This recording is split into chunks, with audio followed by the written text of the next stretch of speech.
Celebrating the connection with our pets. This is Animal Radio, featuring veterinarian Dr. Debbie White, groomer Joey Villani, news director Lori Brooks. And now, from the Red Barn Studios, here are your hosts, Hal Abrams and Judy Francis. On the show today, well, just a big show. First of all, it's very hard to top last week's show. I know. Where the line of the week, I think, was probably this. I sell, I call it edible excrement. I sell candy kitten crap and puppy poop. That, of course, is Susan Olson. I sell, I call it edible excrement. I sell candy kitten crap and puppy poop. And it's all very pretty. And I design the artwork on the boxes. I would love for, my poop to just go all over the place and and make tons of money. There you go. That was Susan Olson from last week, and of course Paul Reiser last week. So you have a lot to live up to. Susan this week. Olson was Cindy Brady. You don't think of Cindy Brady talking about. What done happened to Cindy's career? I know. It's gone to the Let me guess. pooper. She's single. She's single. Let me guess. She has a lot of cats. I understand. Today, we're going to talk to Brian Barczyk. Now, he is the snake man. I think he has like 30,000 snakes. Ugh. And he has a show on TV and a web show, and we'll speak to him in just a few minutes. Also on the show today, and we talked about this a few weeks back, Mark Gomer. He puts these protection dogs in schools. Wow. Mm-hmm. After the Sandy Hook incident, it came to him that he thought maybe instead of these security guards, maybe if these dogs were in the schools, they would deter these incidences from happening. Let me just say, we have just begun to tap into the wealth of dogs. People are finally starting to understand that dogs are amazing. Did you see the story last week? This dog was allowed into a surgery. This girl had a surgery done. Wow. And the dog was in the operating room because he can detect changes in her body before the machines can. The nurse was saying, this dog knows when there's a change in her blood pressure and there's a change in her stability before the machines tell us. Now, was this so we allowed him in there. Was this the girl's dog or just a dog that's allowed into different surgeries? It was the girl's dog, but he's highly sensitive to changes in her body and can detect the changes a minute or two before the actual machines can that are hooked up to her while she's going through a surgery. Well, don't they say there's dogs that can actually detect some forms of cancer just by sense of smell? Bladder cancer, yeah, no, that's a fact. And breast cancer. Yeah, they can smell. Now, did you also see, guys, did you see the story of the blind guy, who the old seeing eye dog, and he passed out on the subway tracks, fell on the tracks, and the dog did everything he could to pull him out of harm's way?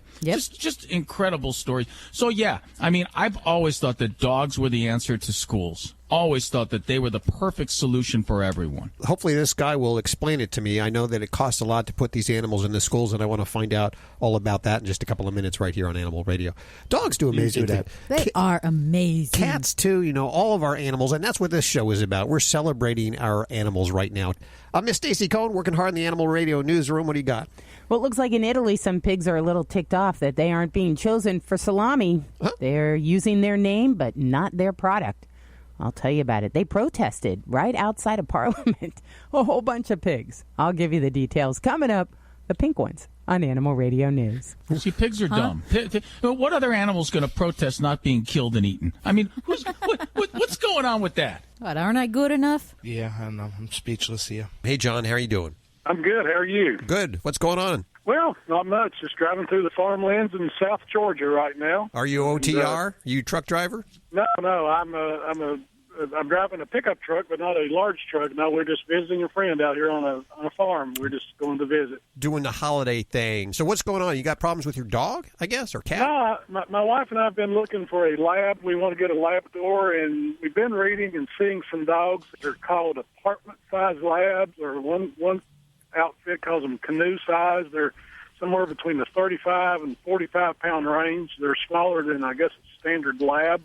And I didn't know if that was a particular breed or what. And I'm just trying to find out more information and see if you all knew anything about that. Well, the one thing that it seems like every breed that I encounter, there's always a goal and an effort to make the mini one. So there's always these like super mini breeds. Now, anything outside of what they call the breed standard for the Labrador is still a Labrador, but it's just outside of the size and the weight standard. But yeah, there are some folks that are striving to try to miniaturize the Labrador because, they like the lab and they're just looking for a smaller dog. It depends on what's important to you. For me, I kind of like the standard of what a Labrador is. If you're just looking for a smaller dog, I actually look at some of the breed mixes that are out there. At the pound, there's some really wonderful lab mixes you can get that give you that smaller size, but you still get a lot of that quality and the character of the lab. But it's basically kind of the same thing, but some breeders are kind of breeding smaller in an effort to try to get to that zone there. And Dr. Debbie, don't you have to be careful with, you really should know a breeder really well, because a lot of them are great, and a lot of them, they'll just breed any two dogs to get an outcome they want over and over and over again, sometimes close in relation. And you get dogs that are predisposed to certain conditions and that are a lot more frail and fragile, don't you? Well, yeah, and actually in the Labrador Retriever, there is actually a dwarfism gene. So that's a genetic defect. And sometimes when we're breeding for super small along that line, we can actually end up seeing that mutation come up. So unfortunately, I do know of some people that actually wanted a little lab, were looking specifically for it, and they got it. They actually got a dog that was a dwarf. Not necessarily where you want to go, because there's bound to be other types of health problems when you do that kind of narrow focused breeding. I guess depends on, like I said, depends on what you like. I have a small lab. She's 58 pounds. She's very lean. That's she's kind small? of a, 58? She is. Holy moly. 58 is a small lab. Now, my other lab is, 78, 85 pounds, but he's all muscle. And they're very different. They come from different lines. My female comes from a hunt trial line. And, this is the typical, even some of the males were just a little bit larger than that. So a lot, if you look at what the people are breeding, what the size of the animals are through many generations, and then even, if you like little dogs, females generally are about 10 to even 20 pounds, sometimes lighter than the males in the same litter. So that may be one way you get a littler pup as well. Yeah. Okay. Well, so just be careful with the breeder and maybe look at the female breed, and be better off that route. Yeah. Just get to know the breeder. Get to know the breeder and how much they care about what they're doing. Okay. Go over to where they are, because, there's some breeders that say, I'll meet you down at Walmart. If they say you that, not a good breeder. And I have to say, the internet-derived dogs, sometimes you can get some fine dogs, but, there are certain lists on the internet that I won't say what the lists are, but sometimes there's a lot of lemons that come out of those lists where you can get a pup offline. But I can tell you, a lot of people are hung up on the pedigree thing, the one breed. I love mixed breed dogs. You get such great dogs. I had an Airedale Shepherd. I've got a Lab Shepherd now, and it's just, they're so much fun. They're durable. They're smart. They live a long time. You get all kinds of great things when you mix breed dogs and you find dogs like that. You just have to wait until a good litter comes up, and then you just go watch them and spend time with them, and you can figure out which one would be best for you. Okay.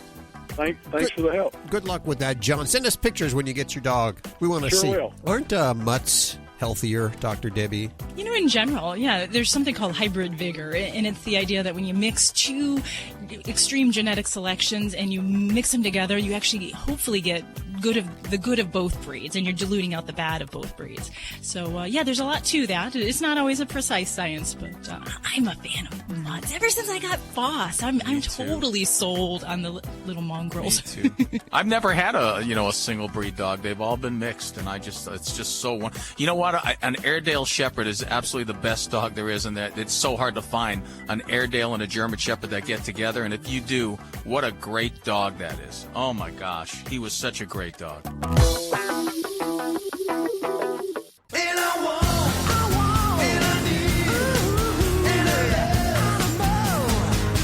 Vinny Penn coming at you, your resident party animal on Animal Radio. Can I ask you a question? Why is it that your goldfish always die when you go on vacation? Now, you know what I'm talking about.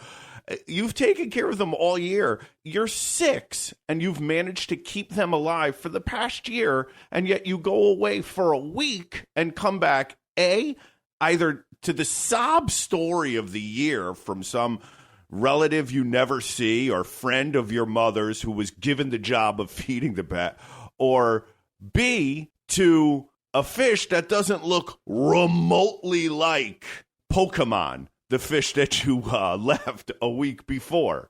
As a sidebar, that's something right there. if you are going to care for your friend or family member's child's fish, take a look at him. You know, if you're going to so choose to starve him for a week and just figure on replacing him because you're a cold, callous person like that and mom has overlooked that fact during the hiring process, you could still take a look at him so you know what you're replacing him with. Nothing worse for a 6-year-old to come back to find his goldfish and you've replaced him with a piranha. So, yes, please, if you're going to murder the goldfish, replace it with a goldfish. Isn't that a crazy concept? But I don't know what it is. If every time you hear, the fish died, we think Grammy overfed him. Well, I can see that. Grammy overfeeds me every time I stay with her. I didn't know you could really die from that. That's always the excuse, that your goldfish was overfed. Now, this comes from a real place. When I was 6, 7 years old, I had 2 goldfish, Cheech and Chong. When I came back, there was just one big fat fish in the tank. Not 2, 1 big fat, clearly different fish, in which my brother, of course, in a continuing effort to torment me, informed me that Cheech had eaten Chong. But I still didn't buy it since it wasn't even the same color. It took years to unravel the mystery. All of us have that long-standing pet incident from our youth that has taken years to uncover what's going on. And that was it took years finally for my mother's best friend Lenny to say, look, the fish died. I didn't know what to do. I had missed the day. I just went and bought you new fish. Wasn't that nice of me? The classic, well, what about me? You know, I felt terrible. Here you were, my best friend's son, and I killed your fish. What about me? And you're sitting there like, I don't know. What about Cheech and Chong? I'm Vinny Penn, Party Animal, Animal Radio. Admit it. You love your dog, and he is part of the family. So when choosing your next vacation, don't forget Fido. With just a little planning, the entire family can enjoy a road trip. To find the best vacation spot for Spot, subscribe to Fido Friendly, the travel and lifestyle magazine for you and your dog, where each issue includes hotel and destination reviews, where both you and Fido are welcome. Go online to FidoFriendly.com and find out what all the barking's about. This is Animal Radio. Let's take another call for Dr. Debbie. We have Tony on the phone. Welcome to the show, Tony. Hi. What's going on? I'm calling because my daughter had originally 2 dachshunds, and then she had a litter of 5, then went on to have, and she kept them. Then she went and had another litter of 5. So she had a total of 12, only gave 1 away because she doesn't have the heart to give any of them away. She doesn't have the heart to give them away? Okay. No, she loves them dearly, and I don't know. She said that when she was younger, I had given away her dog, and she was very heartbroken, so she quit. So let me get this straight. You have 11 dogs? Or your daughter has 11 dogs? Yes. Oh, my goodness. So the first thing I would say is the benefits of spaying and neutering here. I cannot stress enough that we need to intervene and to get some help for her household, because there is no reason to have repeated breedings just for the experience or because she loves dogs. We have to make sure we have she didn't want that to happen.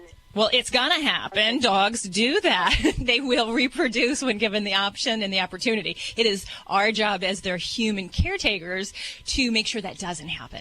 So we need to take those steps. So whether you have to walk her in to a veterinary office and help get her that help that she needs in making that connection and to make that determination. Now some people might be able to keep 11 dogs and to care for them appropriately, but my general feeling is that is too many dogs for one household, unless you have support. Now, Octomom and, all those people who have multiple births can attest that you need help to take care of that many beings, whether they're human or animal.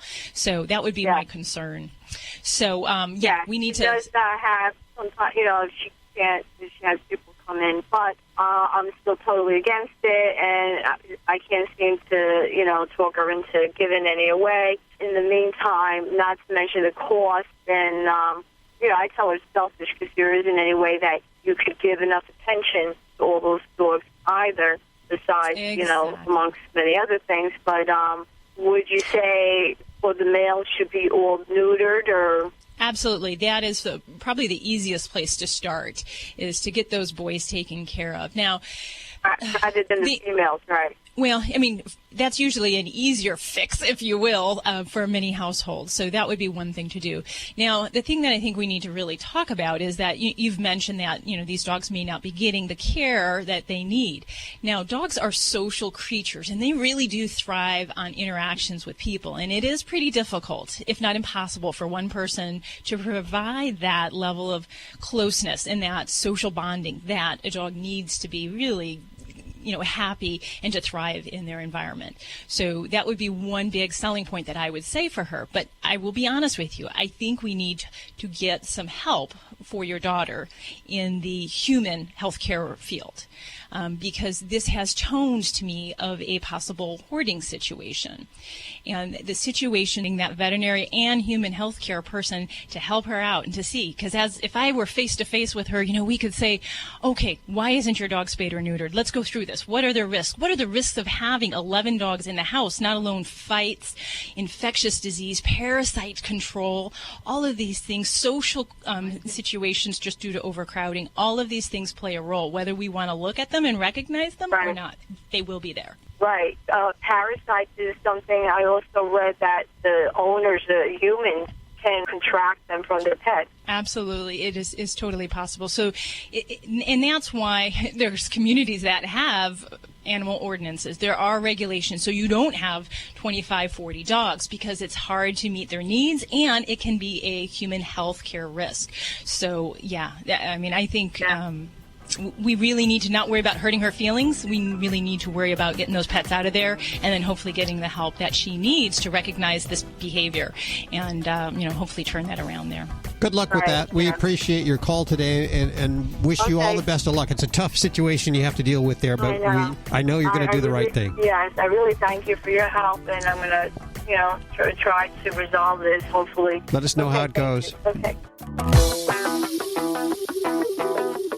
It's Alan Cable. Have you heard about Doga? Good boy. It's a new yoga class for you and your dog. Robin's a dog trainer in New Jersey. Her friend Karen, a yoga instructor. I knew that I enjoyed it, and when Robin and I were practicing with our own dogs together, we noticed the benefits in our own dogs. Pretty interesting. A yoga class you can take with your dog. It's been wonderful. That might work for some dogs. Others like to chase things and run around. The most common behavioral problems I hear about are jumping, excessive barking, chewing, going to the bathroom in the house, attention-seeking all the time, and hyperactivity. Most of the time, it's because folks don't understand their dogs. Dogs are always looking for your attention. Positive attention, negative attention, they don't care. Take the dog that goes ballistic whenever somebody walks by the window, or he sees a bird or a car, a leaf, his own nose in the reflection. What do most people do when that happens? Well, they react to it, of course. They start having a conversation, or sometimes they get angry and start yelling. But what they're really doing is giving their dog attention. They're teaching the dog that every time he barks at the window, he's going to get attention. So he keeps doing it. Another big concern for people is hyperactivity. Dogs are like marathon runners. They're athletes. Dogs need to get their energy out. They're meant to run and jump, wrestle around. It's how they release energy. It's their nature. They have to do it. And if they don't have a way to do it, well, you're going to have trouble. A tired dog is a happy, calm, relaxed dog. And a tired dog is also a calm dog owner. Your dog needs daily exercise, structure, which means rules, and a very important element is attention, when and how you give it. Here's another example. Let's say your dog is outside in the yard barking at somebody walking past the fence. You start going kooky, yelling at him, telling him to stop. Because dogs are pack animals, it's most likely he thinks you're actually joining in. You're barking and yelling at the person walking by on the other side of the fence too. Living with a dog is like living with another person. You've got to learn to understand them, what their behavior says and what it means, and the proper way to respond to it. Get more tips at animalradio.com. Need a fix of the good stuff? Get more Animal Radio with the free Animal Radio app for iPhone and Android. People say less is more. At Red Barn, we think less is better. It's what you won't find that sets our natural premium pet food apart. No byproducts, no corn or soy, no fillers. Just the natural ingredients your pets need to live the healthy life they deserve. Look at the label. We want you to. Red Barn Naturals Pet Food. Simply the best. Find it in your local pet specialty store. Try our chicken rolled food as a meal or shredded as a topper. This is an Animal Radio News Update. I'm Stacey Cohen for Animal Radio. Pigs were rallying outside the Italian parliament. They all got together because farmers are upset about so-called fake salami that isn't made in Italy. The farmers brought the pigs to the city as an act of protest. Italian farmers paraded small little pink pigs outside of Parliament, declaring they were being driven to ruin by hams and salami that were sold as made in Italy, but actually produced elsewhere. The agriculture sector has long been in decline in the Eurozone's third largest economy. Farmers say it's undermined by counterfeit products and low-quality foreign food that's merely processed in Italy. The farmers were urging passerbys to adopt one of the pigs. The group says the meat production industry provides about 105,000 jobs in an economy where unemployment's at a record high. So they've launched a campaign to encourage Italians to buy national products. Dozens of whales have been stranded in shallow water in Florida's Everglades National Park, and they finally have moved to deeper water. They seem to be diving well and breathing well, which are all really good things, and they're headed in the right direction. Liz Strafford with NOAA and other wildlife officials are cautiously optimistic that the remaining whales will find their way to deep open water after nearly a dozen died in the mass stranding. Scientists monitoring them say whales stay together so the move toward deeper water could actually help their chance for survival. Well, a chef in China's on the mend after he was poisoned while preparing a meal of snake meat, everybody's favorite. According to China Daily, he was cutting the head off a cobra at a restaurant in southern China when the snake's venom hit him in the face. Can you imagine that? If you were at Benihana's and they start chopping up this snake meat or whatever. I guess Benihana's just serves fish, not snake meat. At least here in the U.S. Doctors later explained that the venom can enter somebody's bloodstream through the eyes or through cuts, which explains why the chef's eyes immediately started hurting and his lower jaw began to swell. He was rushed to a nearby hospital where doctors were able to save him with timely treatment. I'm Stacey Cohen. Get more animal breaking news at animalradio.com. This has been an Animal Radio News Update. Get more at animalradio.com. Well, this portion of Animal Radio is underwritten by Kensington Books, inspired by true stories of klepto kitties caught stealing from humans. Mac the mischievous tabby is back in Mac on a Hot Tin Roof. But this time, there's little time for his usual shenanigans when Mac becomes the foster parent to an orphaned litter of adorable kittens. Filled with lots of catitude and love, Mac on a Hot Tin Roof by Melinda Metz is available everywhere books are sold. Visit KensingtonBooks.com for more information. And thanks, Kensington, for underwriting Animal Radio. Hi, I'm Ed Asner. You're on Animal Radio. Spay or neuter your animals, you dummies. Live at the Red Barn Studios, you're listening to Animal Radio. Here's Hal and Judy. You know, a couple of weeks back, Stacey was talking about putting dogs into schools. Schools like, for instance, after the Sandy Hook tragedy, you think about, do they put metal detectors in? What are the best ways to protect the kids? And this guy, Mark Gomer, you train dogs to go into schools. Tell us what you're involved with and how you play into this. Well, after the Sandy Hook shooting, my son and I were talking. I've been training dogs for the last 20 years in Cincinnati, and we were talking about, how that could have changed the whole situation there. We know what we can do with these dogs and what they're able to do. So we went to Oak Hill School District here in Cincinnati, and that's where my kids go, and they loved the idea. So we jumped on it right away. Got a dog ready for Oak Hills, and everything's been going great, ever since. Well, I guess the first thing that comes to mind, especially in an incident like Sandy Hook, why wouldn't the dog be just as much danger as any of the kids? Why couldn't the gunman shoot the dog?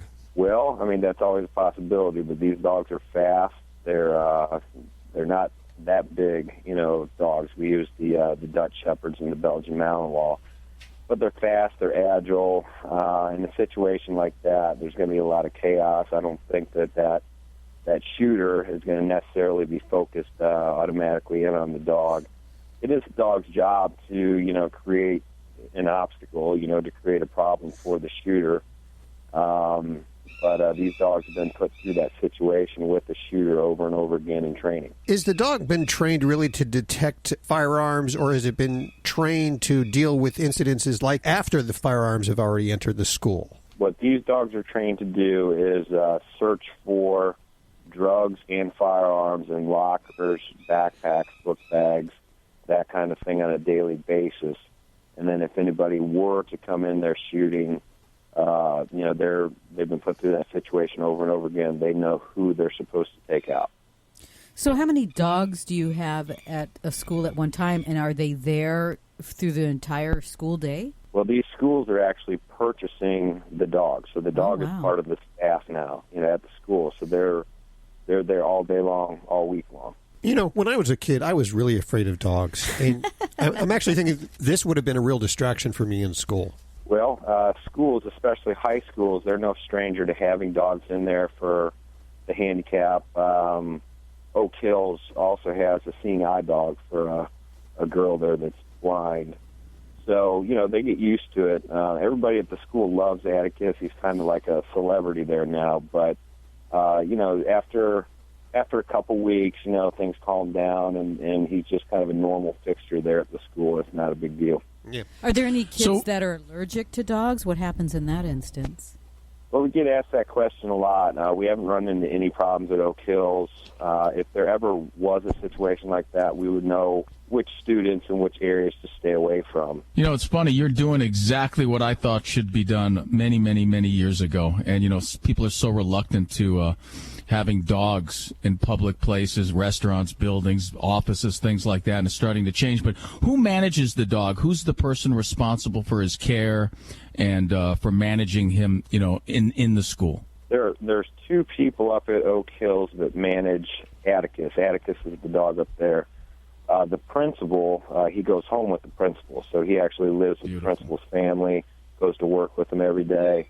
And there's a gentleman there that was already a hall monitor that took over the position to handle Atticus. So there's two main handlers up there. Nobody's going to protect you better than a dog. Nope. I mean, if you really think about it, it's probably the best form of protection that they can ask for. Let me lay it out the way I see it, and maybe you can edify this for me. You're a for-profit business, not a non-profit. You make your money doing this. And you had mentioned earlier that you charge the schools for this. And I know that it costs at least $10,000 to train these dogs, sometimes upwards of $15,000.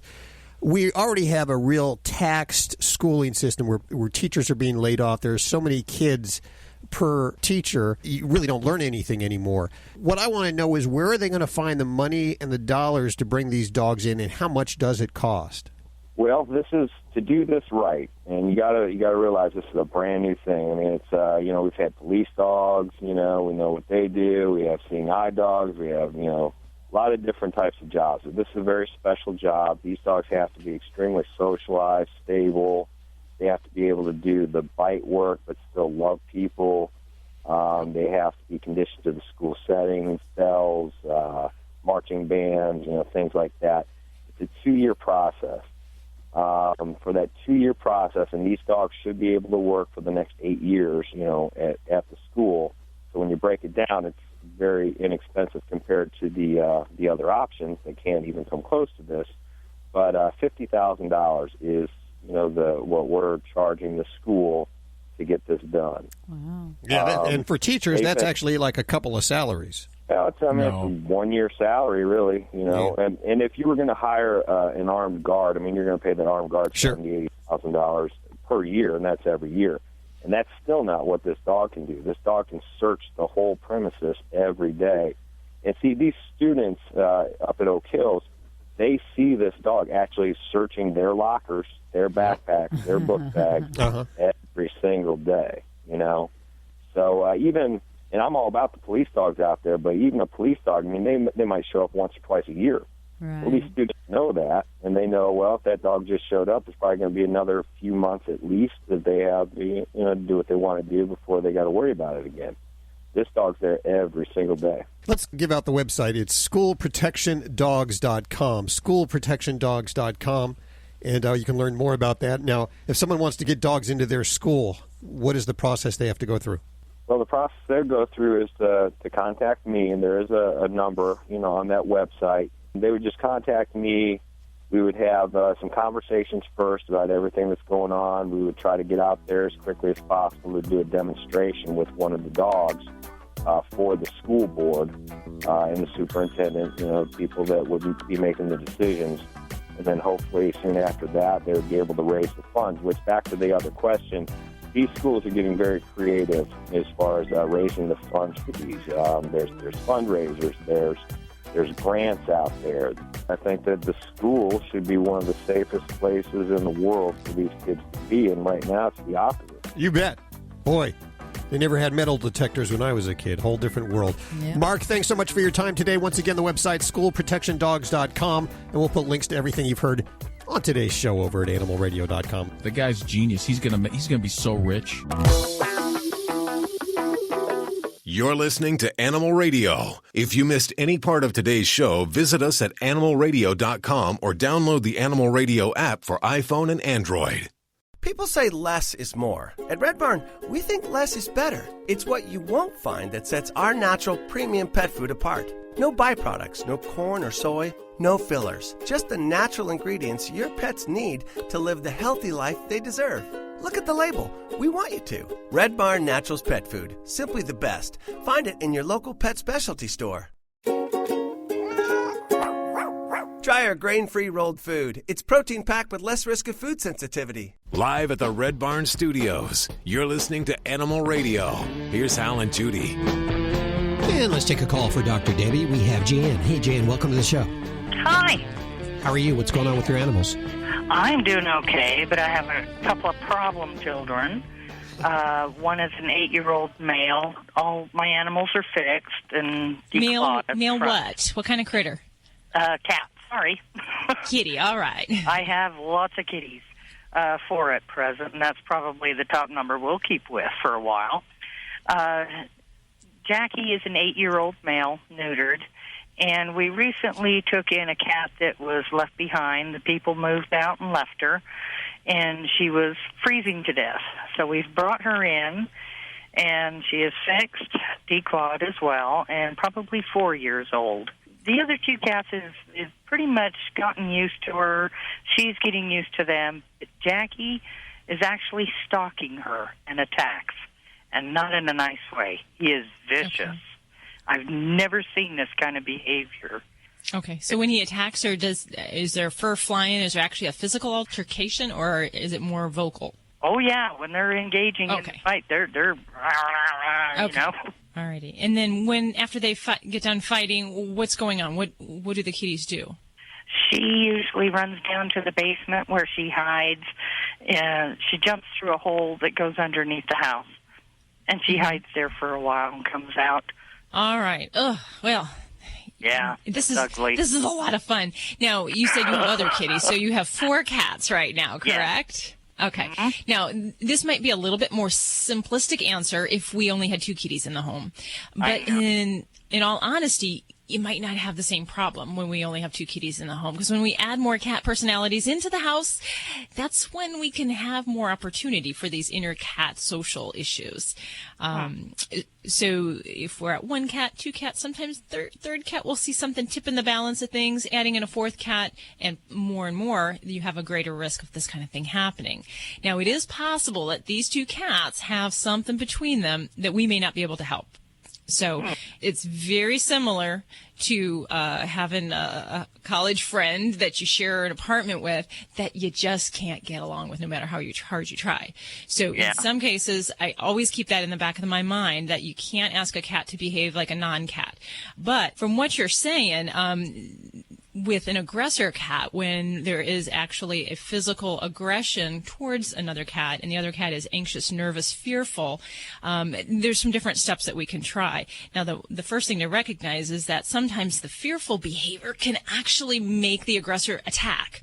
So a cat that cowers or hisses in the response to a impending attack actually can trigger that. So in a lot of cases, we'll work on focusing on the aggressor, but sometimes we'll kind of switch the balance and go the other direction. So generally, my recommendation is to really kind of limit these 2 kitties' interactions, if at all possible, because you really... Exactly. It's very hard. Cats have a very good memory. They're like elephants, and they're going to recall that, hey, yesterday there was this thing that happened between us. I'm still pissed at you, man. I'm going to take you down. So my guideline is 3 to 5 days of kitty time out in between altercations. But then we really got to do some steps in the meantime. So some of the things that we might do, one of the simplest things I would do is see about getting a breakaway collar with a bell on Jackie. And that can help the more passive kitty to know when he's coming and to take little retreat steps if necessary. Very important, because if her personality is such that she doesn't really want to have a lot of interactions with him, we're not going to make her. So the safest thing is to give her that opportunity to kind of get out of the way. And then certainly I'm a fan of pheromones, those natural scent hormones that can have a calming behavior. That benefits everybody in this situation. Now, I can tell you what I've tried so far.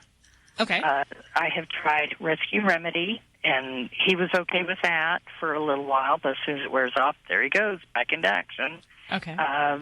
And we had him on kitty Prozac for a couple of months, and that was almost a bigger fight getting him to take that than the fight between the cats. Yeah. Oh, golly. I've tried exchanging scented socks. I put a sock in his bed and one where she lays, and then exchange it, so that they're getting used to each other's scents, and it's not working. I have had cats all my life, and always multiple cats. I have never, ever encountered anything like this. It's freaky. Yeah, and it's very powerful when it does occur. And it sounds like you've done a lot of the right things, and definitely a good medical workup is always advised if we've got cats that say have been together for a while and then we have some fighting. If we've got a new introduction, at least we've got some trigger point there that we're really working on. And there are other medications that I will often tap into besides Prozac. Sometimes the reality is that I mentioned when we treat the aggressor, what we perceive as the aggressor cat, with a medication, it can sometimes help. It can sometimes make things worse. And in some cases, we'll actually shift gears and medicate the cat with the anxiety. And we might try an alternate medication to help a cat who has an anxiety disorder, who's really fearful, and help them to kind of be more confident. And sometimes that helps to take their responses of that kind of trigger that cat to leap and to bound, and that can help in that way. So that might be the alternate way that we go along using things. Yeah. But yeah, the reality is, it sounds like you got a lot of the great ideas. The hard thing is doing a full separation when you've got all those cat personalities in the house, and to really be faithful, because if we do a separation for kitties, it's keep them apart, and we only start to put them closer together once there's good things like we feed them outside of the doors. If there's any signs, little ears back, swishing tail, or they're chomping on their food too fast, those are signs they're not comfortable with the situation, and I don't like to push that reintroduction any faster. This has been very slow. Well, we wish you the best of luck with that. It sounds like it's a tough problem to deal with. We know about that. We have a lot of cats here. Fortunately, they all get along. We're counting our blessings here, Jan. Let us know how that turns out.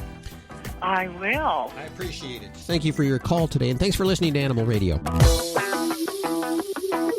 Here is today's top automotive news story. I'm Nick Miles. The 2020 Audi Q7 is receiving significant updates for the 2020 model year, including a new 3-litre V6 engine, putting out 335 horsepower and 369 pounds-feet of torque. The new engine also features a twin-scroll turbocharger paired with a revised Audi valve lift system and an 8-speed Tiptronic transmission. To find your new Audi, go to the reviews at ourautoexpert.com. Think O'Reilly Auto Parts for all of your car care needs. We're close, convenient, and known for our guaranteed everyday low prices and excellent customer service. For professional parts people you can trust, stop by your local O'Reilly Auto Parts today. O'Reilly Auto Parts. Better parts, better prices every day. Celebrating the connection with our pets. This is Animal Radio, featuring veterinarian Dr. Debbie White, groomer Joey Villani, news director Lori Brooks. And now, from the Red Barn Studios, here are your hosts, Hal Abrams and Judy Francis. I've already broke my New Year's resolutions. I don't know why I even dare every year. See, I never break mine. Because you never mate? Well, no, I do make one. Do you? Yes. What is it? Not to make one. Ah, that's smart. You see, Alan, that's why she's in charge. Yes. Yeah, there's somebody here with a brain. On the show today, Brian Barczyk. He is the snake man. He has about 30,000 snakes under his roof. That would be scary for me. But I can't imagine. It'd be a nightmare. Yes. Let me guess. Yeah. He's single. Lots of ladies like snakes. Yeah, he it's may kind of a not turn on. be single. Really? Yeah. Really? I'll have to introduce you to a few of them. They have the cobras tattooed on their back. I'm telling you, it's a big... If you're one of these ladies, I want to hear from you right now. You like snakes? You like guys with snakes? Yeah, I don't think there's much of a calling for that website. The Guys with Snakes dating website. Before we go back to the phone, Stacy, what are you working on? The world has lost a fat cat, a real fat one, unfortunately. I'll tell you, it was a celebrity. He actually had a treadmill. I'll give you all the details coming up on Animal Radio News. I don't know. So many cats come to mind when I think about that. I don't know. It wasn't that cat we just spoke to recently, was it? We spoke to a cat. The big fat cat? I don't know. Hey, Kevin. Hi. How you doing? I'm doing great. What's going on in your world? I have a rescue Leonberger. In case you don't know what they are, they're an old 170-year-old breed. Wow. That was the first dog that they know that was designed for looks. He's supposed to look like a lion, but they're big. He's full, grown 150-pound dog, and when he wants to make noise in the car, and he used to ride really good in the van when we first brought him. And now it seems like he doesn't like being in the van unless we're playing Rubber Soul or whatever from the Beatles. And he howls. He'll start singing or howling and whining and crying and trying to get up front to us. And we were wondering how we could calm that down. Well, when did the dog start not liking being in the van? What would you say? Can you remember that day? And we brought him home with the two female Leonbergers from Cheyenne, Wyoming. And then sometime after that, a couple weeks after that, he started wanting to move up to us. Well, so the dog is in the van, and every time you go somewhere, the dog just wants to come up front with you. Yeah, basically. And then, okay, and I have some questions. The dog wants to come up with you, and then what do you do? Well, we used to holler at him to go back, but then we realized that's not working. And so we started playing Rubber Soul from the Beatles. And so he stays in the back when the song is on, but he howls? No, he'll calm down for a little while. He'll calm down a little while then because we turn it up. He's distracted, so you're distracting him with the music is what you're doing. So basically what you have to do is, I don't know when it happened, but the dog has got some sort of bad association with being in the back of the van, wants to be close to you, wants to be close to the pack. So you have to let the dog know that it's okay to be back there and make it a pleasurable experience. And the way to do that is over time. Everything takes time in the dog world. Nothing happens overnight. And the best motivation for a dog, of course, is pleasure. And pleasure means treats and affection. So what I would start doing is I would start taking the dog in the van when it's not going anywhere. You're just sitting in the driveway. And you're going to take the dog in the van and you're going to give the dog affection in the van and also feed the dog treats in the van. And then after about a week or two of doing that, maybe once a day for about 15, 20 minutes, just hanging out in the back of the van, you're going to move to the front of the van and let the dog stay in the back. And every time the dog comes near you, you have to ignore the dog, and then you have to just sit there. Just sit there.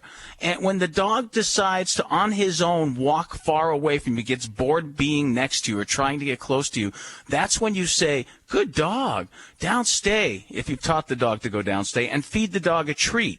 Your next move is to start the van and let the dog run in the driveway while you sit in the front seat, and you give the dog a treat for staying in the correct position in the back of the van where the dog belongs. And the dog will learn that that's a nice spot, that that's a pleasurable spot, that good things happen there. And then you can try taking a short ride, and you're going to go for a ride to a place where the dog's going to have fun. That's another key. So if there's a dog park or a place your dog loves to go, or maybe the dog loves to go on walks, the first trip you're going to make after you do all this is to a place where that dog is going to have a great time being with you or with other dogs. So the dog will associate the van and being in the back with nothing but pleasure. And that's how you change behaviors where dogs are anxious or where dogs, they just are not happy where they are, or they're miserable, or they're scared. You have to create a positive connection in the dog's brain. A happy connection, a good connection, a good association. Alan, I wanted to chime in for a second because as a veterinarian, I have seen dogs that become very phobic about car travel. And a lot of times when we're talking about a van, it can be that they're unsecured. So having a dog flopping around in the back of a van or an SUV where they're losing their footing, they're slipping, they're injuring themselves, it can be very frightening. So are you suggesting a crate or something like that? Either a crate or a dog seat belt or somewhere where that dog feels secure. Even a dog crates bed. are good. Crates are a great idea. And that's a great point. And, in my experience with dogs in cars, most dogs are smart enough to figure out, that if they don't lay down, they're going to get tossed around. And you're right. Especially in the beginning when they're small, that can create a really scary negative association. So a crate is a great idea until your dog starts to associate the van with, hey, I'm going someplace fun, and hey, this is a great thing because good things happen here. A crate is a great idea.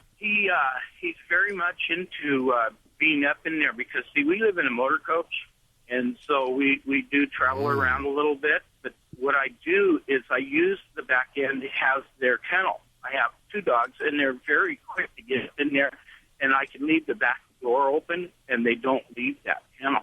I didn't know you were in a motorhome, and it sounds like your dog has a little bit, without being there, I don't know, but your dog probably has a little bit of separation anxiety, being as though he's not comfortable being away from you. So if he's comfortable in the crate, that's your solution. That's a great solution. And what you do is every 10, 15 minutes you visit the dog, while he's in the crate, while you're, riding around in that thing, and you give the dog a treat and a little bit of affection. Unless he's making noise, then you ignore him. But a motorhome's a different thing than a van. I was picturing a van with seats in my head. Oh, I have a van, and I use it as a kennel when we need to have more space to be able to get things done, like clean the house or whatever. I open up the van, tell him to jump in. He jumps in. I have really good voice control over him. And I've been listening to you guys for the last year or so, and I've picked up on a lot of things. I could walk him down the street now without ever leashing him because he'll stay with me. Okay, because of you guys learning, what I need to do and how I need to control him and that. So I thought I'd call you up because that's the only area that he messes up now is when we're driving down the road, and I have to play rubber soul. That's the way we ignore him. How did you discover he likes the Beatles? I mean, that's... Well, we like it, and every time when my wife would get tired of hearing him howl, she would slam in that rubber sole and play it, and he just calms right down. And I think he likes the stuff my wife likes. Okay, well, we're going to try the crate deal next and see if we can maybe calm him down some more on the crate. I think that's a good idea. Please drive carefully and be safe. 1-866-405-8405. That is toll-free to our dream team here at Animal Radio. If you're brand new, Alan Cable's our dog trainer. Just call him Kibble. Dog father Joey Villani, animal communicator Joy Turner, veterinarian Dr. Debbie, and Stacy Cohn, our news director. We're all here for you. This is an Animal Radio News Update. I'm Stacy Cohen for Animal Radio. Ever have a day where you just want to hang with your dog? You want to run errands and go do things, but then you wonder, gosh, can I take my dog there? Well, the Fido Factor, made by the company Appetite, is an app, and it'll let people know which places allow dogs, whether it's a department store, restaurant, bar, just about any place else. In addition, the app will give you specific rules for each place, so you'll know things like the leash rules or the fees you have to pay. And if you find a new location that allows dogs, you can add it to the app's website, fidofactor.com, and let others know where it is, and then write a review so everybody will know if it's really a dog-friendly place or not. You can get reviews of each location, see if it's worth really bringing your dog there, because just because a place says it allows dogs doesn't necessarily mean it's a great place for your dog to be. To find a dog-friendly location, you can either search by business name or the type of location and get things like directions, hours of operation, and the place's phone number. It's kind of like a Surrey for dogs. Fido Factor allows you to take photos of your dog at these locations and then upload them so everybody else can see it. The Cheyenne Mountain Zoo is offering some cold weather discounts. They're trying to get people to come while the temperatures are frigid. It's a pretty good idea. A lot of zoos are doing this. Spokesperson Erica Meyer says it's a great time to visit because there aren't a lot of people around. You can still go inside. You can feed the giraffes. You can go in the elephant barn and see what our elephants are up to. Many of the animals just enjoy being outside even in the winter weather. The discount's $2, and just by using the password chili at the gate, you can get in. Well, remember Buddha, the obese gray and white cat whose diet and exercise plan made him a viral sensation? Unfortunately, that cat died of congestive heart failure. He was only 6 years old. The cat inspired people around the world with his jaunts on an underwater treadmill, along with a diet plan, and it helped him whittle down to his 31.4-pound weight. Nashville's Cat Shop, which actually helped care for the cat, wrote on its website, "It's our hope that Buddha will not have died in vain. We hope that his story inspires owners of obese cats to help him get on a path to a healthier weight." Buddha was dropped off at Animal Control in Nashville in August after his owner died. Realizing the overweight cat's health was at risk, volunteers took Buddha to Cat Shop, where the cat began his weight loss journey. It's kind of like a Biggest Loser for cats. Video of the cat working out on his special treadmill was shared around the world, and it made Buddha a celebrity. He will be surely missed. Boy, there are some pictures of him. That was a fat cat. Looked kind of like a little cow. I'm Stacey Cohen. Get more animal breaking news at animalradio.com. This has been an Animal Radio News Update. Get more at animalradio.com. Yeah, puppy pads are convenient, but sometimes they're really gross. That's why the Animal Radio studio stunt dog, Ladybug, uses the Brilliant Pad self-cleaning puppy pad. We love how it handles number 1 and number 2. It seals away the waste and replaces dirty pads for us. Brilliant Pad keeps our home clean and smelling fresh. All we do is replace the roll once every few weeks, and the process is fast and clean. In fact, Ladybug gives it 5 paws up. Learn more about it at brilliantpad.com. Need a fix of the good stuff? Get more Animal Radio with the free Animal Radio app for iPhone and Android. Oh, admit it. You're one of those people. Cat dictates where you sleep in your bed because you don't want to wake them. Yeah, sure, the cat and the dog both sleep exactly where you'd like to sleep. And sure, you get no sleep, but you're not bitter because you love those animals dearly. You don't dare disturb them. Of course not. It's Animal Radio. If you're like me, not bitter because the animals can sleep anywhere in your Freudian bed. Slip. Then you're listening Truth to the comes out here, Hal. It right comes radio out now. show. Yes. Hi, Brian. How are you doing? Good. How are you doing? I'm just laughing at that because, yeah, my cat dictates where I sleep when I go home. Well, you'll be like a pretzel, won't you, in bed? Round your cat, won't you? Oh, yeah, and I'm always reminded when I was younger, I heard a story about Buddha and how he was late for a meeting because he wouldn't disturb a cat that was sleeping on his robe, so he had an aide cut the robe around the cat. Oh, my God. Oh, I love it. That's a great story. Look that one up, Guido. I want to share that with the kids. How can we help you today, Brian? Well, I had called a while ago about my cat, and the thing is, I drive a truck for a living, and you guys were really awesome. You actually sent a book to my ex-girlfriend, who my cat is living with, and it's been really helpful to her, and she really appreciates it, in understanding cats, because she's never been around any, so that was really great. Good. Well, great. But my question is this. I drive a truck for a living, and my cat's an older cat, and she hates to be in any vehicle, and I just don't want to put her through the trauma of getting used to being in the truck. So I was thinking of getting a kitten, but I was wondering if there was any advice you had on getting a cat used to riding in a truck. Oh, sure. Yeah, definitely. Part of that is actually going to become part of your kitten training. And we kind of scratch our head. We don't really train kittens, do we? Dogs, we do train as puppies. But kittens, you basically are going to make her sensitized to this kind of travel. So litter box habits, that comes easy. You don't have to train that. But what we'll do for training for travel is we're going to start very simple. We're going to start first off with, now I got to ask you first of all, do you want her having free roam of the cab, or are you going to actually have her in kind of a confined little area? Nope, free roam. You know, the old thing, dogs have owners, cats have a staff, and the cat gets free roam. She'll run the truck, pretty much. Well, basically, we're going to it helps if we have a home base that we can acclimate her to. So if you have a cat bed that we can get her used to, we're going to try to ask her to try to get comfortable in that when we start training her for the car.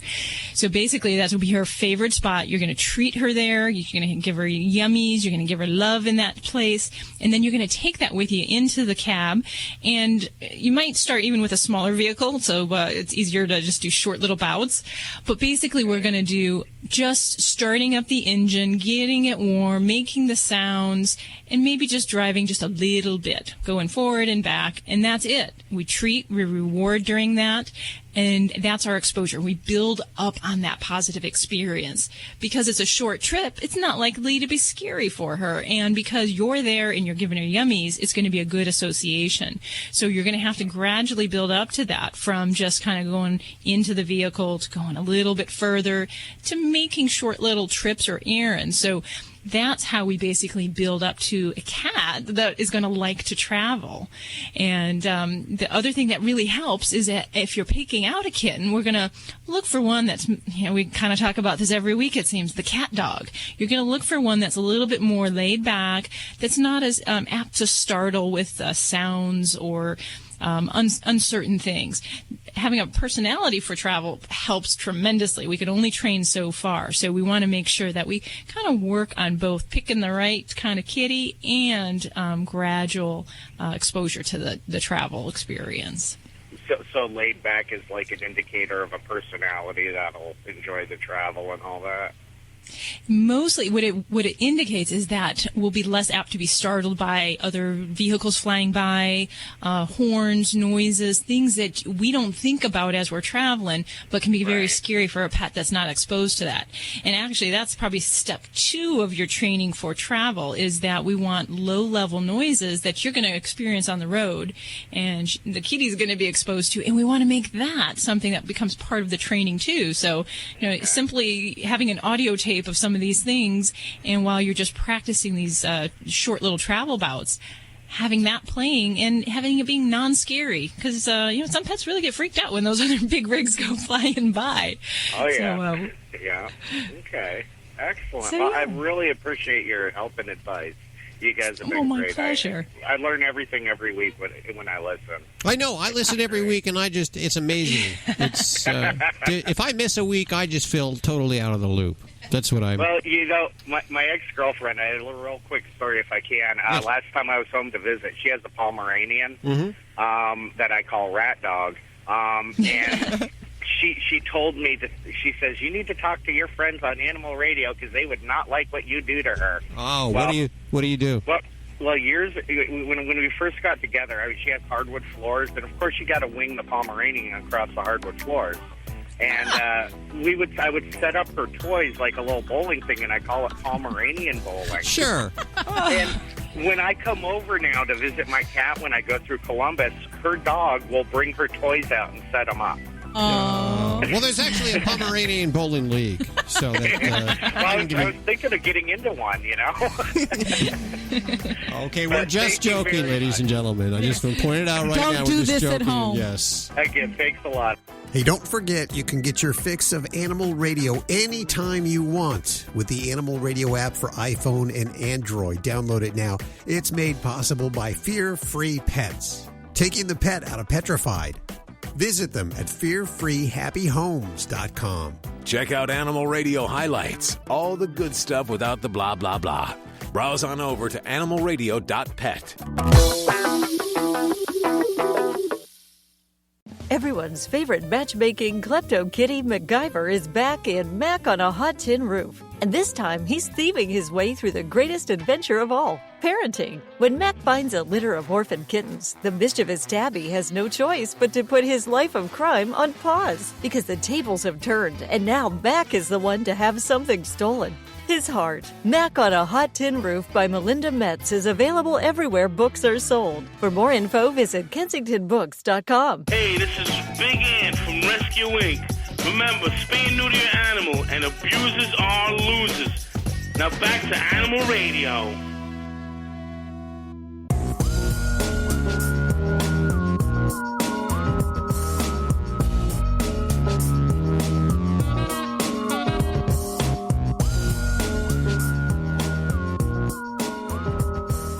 It's Animal Radio, and we'll head back to the phones in just a second. But I wanted to bring to the airwaves Brian Barczyk. And forgive me, I pronounced your name wrong before, and I apologize for that. Brian, you are the snake man. You have over 30,000 snakes in your facility. And we've been talking about this all up to right now. We think that you probably have a lot of ladies that are hot for you, right? Yes. Yeah, I always give that advice. You know, if the young men want to get some chicks, they just pick up a bunch of snakes right now. I'm not sure that that's the best way to go, but I will say this: there are some snake groupies out there, so I'm not complaining. See what I was saying, Alan? See? Well, Brian, you got 30,000 snakes. Tell us their names. Well, okay. How long do we have? No. Ironically enough, I do have a few snakes I name. I don't name everything, obviously, but I have a snake named Satan. I have a snake named Sunshine. So those are my two mascots, and they're the polar opposites. They're the good and evil for sure. 30,000 snakes. You must be a breeder. You do this for a living, right? Yeah, that's true. Yeah, I started out as a breeder. I still am. I now I do a whole bunch of other things, animal-related filming and all kinds of other great stuff. But yeah, we breed snakes for the pet trade. Basically, we breed pet snakes. Is what I always tell people. And actually, I just clean snake poop for a living. But yeah, that's what we do. Well, so I guess there's no spaying and neutering, because I know for cats and dogs, we try to discourage the whole going the breeding route. But for snakes, kind of a different story, right? Yeah, it really is. I mean, obviously, it's so different because the people that are buying a pet, snake probably aren't accidentally going to have a litter of kittens, So it's a very different situation. So although I wouldn't be opposed to spaying or neutering a snake because that's less competition for me, but yeah, at this point, there's more demand than there is supply for sure. What is the most poisonous snake you have there? Well, I actually don't, and I'm going to correct you on something here. It's actually venomous snake, not poisonous, but that's a nitpicky snake thing.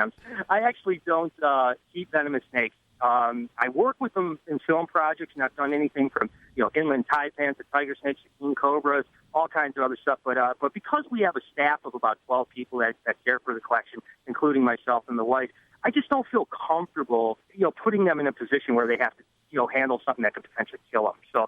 So I personally choose not to work with them. So do you ship these snakes all over the world? We do ship all over the world. We ship, literally in every country that allows export, we ship to. But what's really cool is that in this country, in America, they've made it so easy. You can go on my website, you can click on a snake, it gets right to your door the next day, FedEx. So it truly is snakes on a plane. They come right to your door, they knock on your door and say, hey, here's your little snakes. Are there some snakes that are, say, legal in one area but illegal elsewhere? Absolutely. There's a lot of local municipalities that have different laws. Like, let's say New York City, for instance, has a 6-foot constrictor law. So anything that could attain 6 foot or larger, you're not allowed to ship to them. So the majority of our snakes are corn snakes, king snakes, ball pythons, stuff that stays 3, 4, 5 foot and are really great pet animals. You make them sound like they're furry, warm, fuzzy what little makes animals. them great pets? They really are. Over the last 20 years in particular, they become so mainstream. As a matter of fact, I've told people one of the amazing things on the show America's Got Talent on NBC, they actually had a ball python commercial for PetSmart. So that was pretty awesome, you know what I mean? So it's really become that mainstream where in primetime TV you see about, hey, come buy this snake as a pet. So were you one of those kids that drove your mom crazy? You probably had the snakes all over your bedroom and all the aquariums? As a matter of fact, I blame my mom for my 30,000 snakes because when I was a kid, I used to go out and collect garter snakes, but she wouldn't let me bring them into the house. So it wasn't until I was 15 years old that I got my very first pet snake that I could keep at home. And I told her if I could have just got it out of my system when I was a kid, maybe I wouldn't be surrounded by thousands of snakes. Yeah. I'm thinking feeding 30,000 snakes. Oh. That's got to be a lot of mice. Yeah, we go through about 250,000 rodents a year, and it costs about $200,000 a year just to keep the collection. Wow. That's how many times have you been bit? I've been bit, dead serious, I've been bit probably 100,000 plus times. Really? It's just part of the daily routine. And fortunately, I mean, one of the things I'm really so grateful about is I've never been to the hospital for a bite. There's been a handful of times where, I've taken the super glue out and bandaged myself up a little bit that maybe I could go get a stitch or two. But I've been really fortunate. And I've been tagged by, 18-foot pythons, including my big girl named Satan. She's bit me 4 times now. And she's 200 pounds and 18 foot. So that is love. Battled with her that before, is love right there. But hey, it's all part of it. Well, how many employees have you been through? As you can imagine, I always tell people you can only imagine the colorful crew of people that come and interview for a snake job. I've been through a lot. Probably no more than McDonald's has been, but yeah, we go through a lot. But we have a really great crew right now. Most of them have been with me for at least 3 years, and I'm really blessed to have a bunch of great snake freaks around me. Why isn't this a reality show? Why is this not on A&E? Well, it's really funny. We shot a show for History Channel a year and a half ago, and so they greenlit a show, and we shot a pilot, and they decided to shelf it at the end, and I'm really not 100% sure why, but certainly if you live my life, everyone around me goes, oh my gosh, this is absolutely incredibly insane, and I think we could definitely be the next Duck Dynasty, but hey, that's up to the networks, that's not up to me. Are you a married man? I am a married man. It's okay. Yeah, I would. Actually, my wife, we've been together now for 25 years, and believe it or not, she hated snakes. Well, didn't hate snakes. She was terrified of snakes, and wouldn't even come into my bedroom at my mom's house that had snakes in it. Now she's been working with me for 25 years, side by side, taking care of all the snakes. It's pretty amazing to see the transformation. There you go. Here's your $5, Alan. Yeah. And they put an addition onto the bedroom in the mom's house too. Oh yeah, exactly right. Yeah, exactly. It's really funny. We have snakes that we've sold for $125,000. Wow. So it's more like I put an addition onto my house from the mother-in-law's apartment. Who buys a snake for $125,000? Really? Well, we actually sell to a few different types of people. We sell to people that are going to be obviously pet people. $10 to $100 to $300. We sell to people that are aspiring to be breeders. Hey, I'm going to invest this money and I'm going to try to breed it and sell more. And then, of course, we sell to celebrities and high-end people. So when a celebrity wants a really cool animal, they usually come to a guy like me and say, hey, what can I get? And they want that rare animal that might be $20,000 or $30,000 or $50,000. And I find that the rarer the snake, and what I always tell people is I do what I call paint jobs. I mix a little of this into a little of that to make this cool colored animal or cool textured animal. And that's what the high-end people really want. What celebs have you had there? Well, I deal with a lot of athletes. I'll be honest with you, probably the most high-profile guys we keep to ourselves. But I can tell you that one of the guys I'll tell you that's pretty open about is Leonardo DiCaprio. Really? Is one guy. Nick Cage used to buy snakes, no longer keeps them, unfortunately. But a lot of athletes, and we do a lot of football guys, we do a lot of baseball guys, a lot of hockey guys, a lot of TV celebrities as well, and a ton of musicians. I mean, one of my very good friends is Terry from Slayer. We've sold animals to Slash, from Guns N' Roses, and the list goes on and on. Do you ever provide any snakes for movies? I don't do much of it. Every now and then I get called in for that, but it's pretty rare. Those are union snakes anyway. Well, it's funny. He actually makes a great living, believe it or not, the majority of the time, not providing snakes, but getting rid of snakes off the lot. He goes out there and makes great money just collecting rattlesnakes so that the actors and sound crew don't get bit. Is there any truth to the rumor that 10 of your snakes got together and tried to buy Miley Cyrus? I have no idea. I think that'd be a little bit of a stretch. There he is, Brian Barczyk. Check out his website, bhbreptiles.com. Thanks for hanging with us, buddy. Oh, it's been great. Have me on anytime, guys.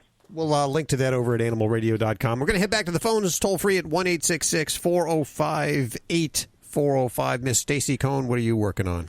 You know that feeling you just want to hang out with your dog, you put him in your car or your truck, and you go out and you go, oh, I've got to do this errand, that errand, but I'd like to even sit down and have lunch with my dog. Wonder if I can do that. Well, there's an app for that. They'll tell you where you can go and take your dog. I'll tell you about it coming up on Animal Radio News. You should have thought of that. Yeah. Hal, you should really get a snake. They're wonderful pets, and I've been bitten 100,000 times. He makes them sound like they're warm and fuzzy, like you just want to cuddle up in bed with him. Yes, he's a lunatic. You could sit there and watch TV and have one wrapped around your neck. That's kind of cuddly. See, you're one of those ladies that'll like a guy with snakes, don't you? Yeah. I can tell. You like the bad guys. Yeah. Bad boys with snakes. Bad guys. That's not bad. That's crazy talk. Snake Talk brought to you by Sweet Scoop. All natural clumping cat litter. Stop litter box odors instantly with Sweet Scoop. It's chemical-free and 100% biodegradable. You can learn more over at their website at Sweet Scoop. That's SWHEAT. Scoop.com. And in fact, you head over to animalradio.com right now, and from the front page, you hit the Sweet Scoop logo, and you get $3 off your first bag. Wow.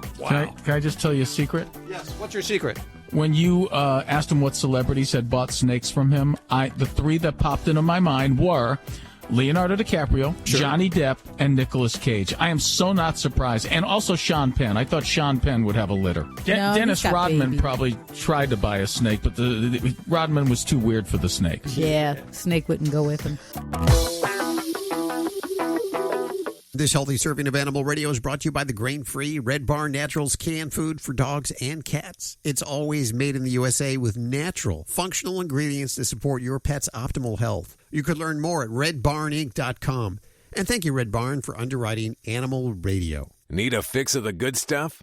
Get more Animal Radio with the free Animal Radio app for iPhone and Android. Here is today's top automotive news story. I'm Nick Miles. General Motors announced plans to invest $1.5 billion to bring its next generation of mid-size pickup trucks to market. GM's Wentzville truck plant will receive $1 billion of the investment to upgrade the facility in preparations for the new product. The investment is expected to retain about 4,000 good-paying U.S. manufacturing jobs at the Wentzville plant. To find your new GM truck, read our reviews at ourautoexpert.com. Think O'Reilly Auto Parts for all of your car care needs. We're close, convenient, and known for our guaranteed everyday low prices and excellent customer service. For professional parts people you can trust, stop by your local O'Reilly Auto Parts today. O'Reilly Auto Parts. Better parts, better prices every day.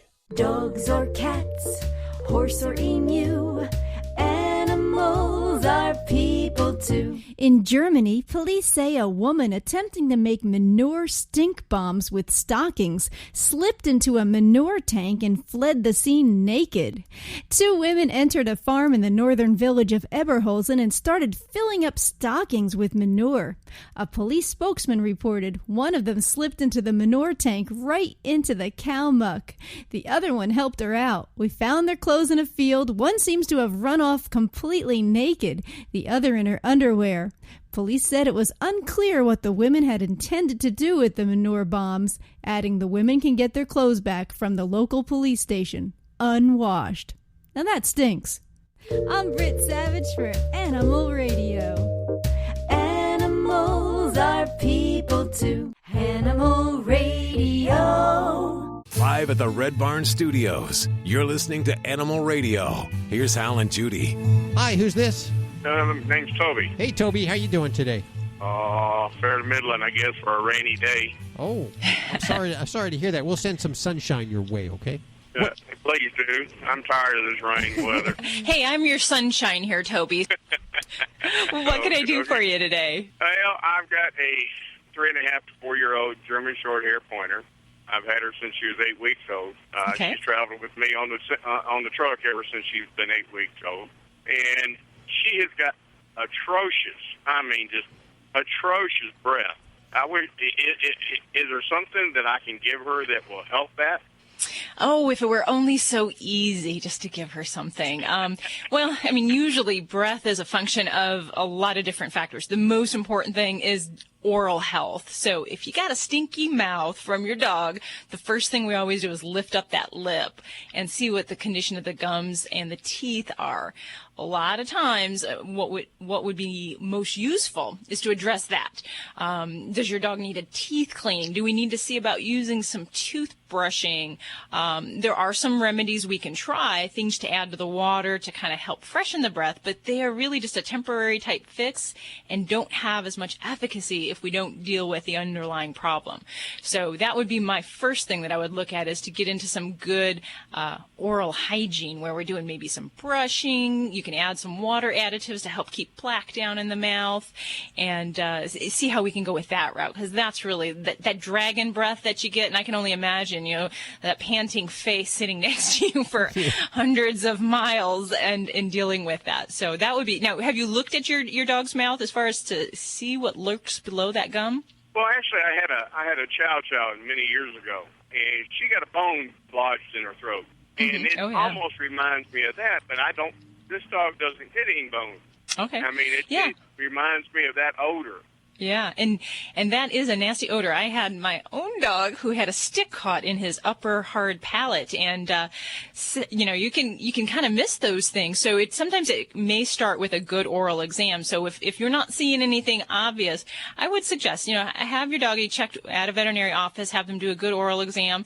Sometimes some of those things we don't discover until a pet is sedated or under anesthesia.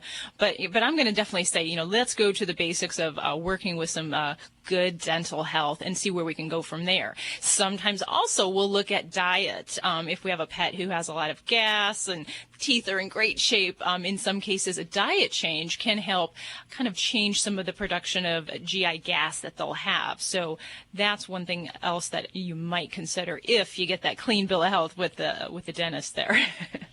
Well, that might be it, because, like I said, she's been on the truck ever since she's been 8 weeks old, and she knows what styrofoam looks like. She knows what a white napkin looks like, and she knows 90% of the time she will not eat. I've never seen a dog do this. I can put food down for her, put water down for her, and I can leave the truck. When I come back to the truck, that food has not been touched. She's waiting to find out if I bring her a treat. If I bring her a treat, she'll eat her treat. Then she'll gobble her food, but she will not touch that food unless she sees I've got something for her or not.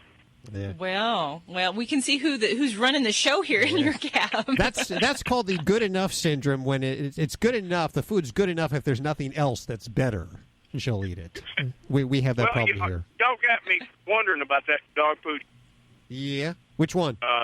Blue Buffalo. Now, how do you compare it to I've looked at the labels on every dog food out there, and it all seems about 99.9% the same. Yeah, and really, it's just really a matter of some pets with different diets will acclimate differently to them. So I'm not saying that bad breath is, necessarily a bad diet. So before you do that, like I said, I'd say pick up that toothbrush, pick up the phone, call your veterinarian for a good oral exam, and then start working on some brushing for those teeth. I'll start that, and I'm actually headed home now, and I'm going to be home for at least a week when I do get there. Could bad breath be the sign of something more serious going on down under? It can, yeah, definitely. There can be some other health issues, and, some pets can have kidney problems, liver problems, things like that. So that's why the mainstay is, if you're picking up a bad odor from your dog's mouth, really work with your veterinarian. Have them help you figure it out if it is an oral health problem or if it could be a sign of something more serious. So always a good reason to give that jingle to your veterinarian. Well, just flew right on by. I want to thank Mark Gomer for joining us and Brian Barczyk with all his 300,000 snakes? 300,000 snakes. Only been bitten 100,000 times. I thought it was 30,000. Was it 30,000? Sometimes I think I'm the only one on this show who listens to what people say. Who is that guy over there? He keeps talking. Do you hear something? 30,000 snakes, man. Now, who counts them? How does he know? How does he know it's not 29,980 snakes? Don't forget to download the Animal Radio app for your iPhone and Android. It's a free download. You can listen to the show or ask our Dream Team your questions any darn time you please. And we'll catch you next week right here for more Animal Radio. Bye-bye. Talk to you soon. Bye. I love you guys. Always adopt, don't declaw. This is Animal Radio Network.